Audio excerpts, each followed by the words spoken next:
Okay. Secretary Austin, Deputy Secretary Hicks, General Milley, and all our other outstanding military leaders around this cabinet table. I'm honored to welcome you to the White House. I really mean I'm honored to welcome you to the White House. Above all, I want to thank each of you for your dedication to the service of this country and your members, their families, and the long-standing service that you've all put in. I also want to recognize the groundbreaking nature of this gathering. For the first time in the proud history of the armed forces, we not only have highly qualified women as vice president, but as Deputy Secretary of Defense and 2 women combatant commanders. And it's an important milestone. I think that speaks to how we're harnessing the strength and diversity of our country and making sure women succeed in the military throughout their careers. As I said when I got elected, and I didn't think people thought I meant it, but my administration is going to look like America. And I mean that sincerely, not just in the military, but across the board. That's where our strength comes from, in my view. And today, I want to hear from all of you on your assessments on what you're seeing in the field and across our forces. And the strategic environment is evolving rapidly in the world, but that means our plans and force posture have to be equally dynamic. Things are changing.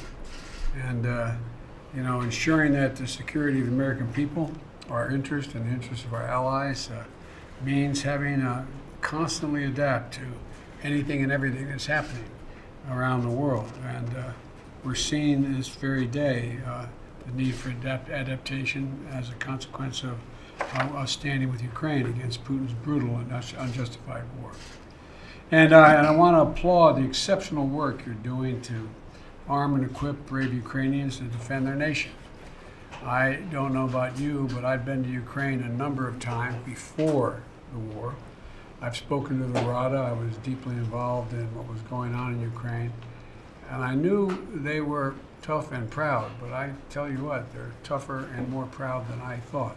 I'm amazed what they're doing with your help in terms of providing advice and the weaponry we're providing, along with the rest of NATO. Weapons and ammunition are flowing in daily, and we're seeing just how vital our alliances and partnerships are around the world. Our allies are stepping up, amplifying the impact of our response, and NATO is united, focused, and energized as it's ever been.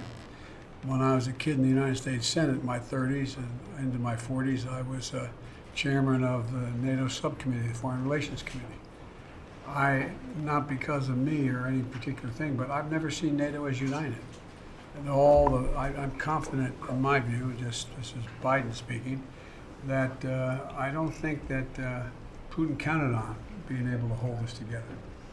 And I've spoken well over 150 times to our NATO allies, either like yesterday, there were 40, how many on? 12. How many? 12. 12. Yesterday for a couple hours. They're stepping up.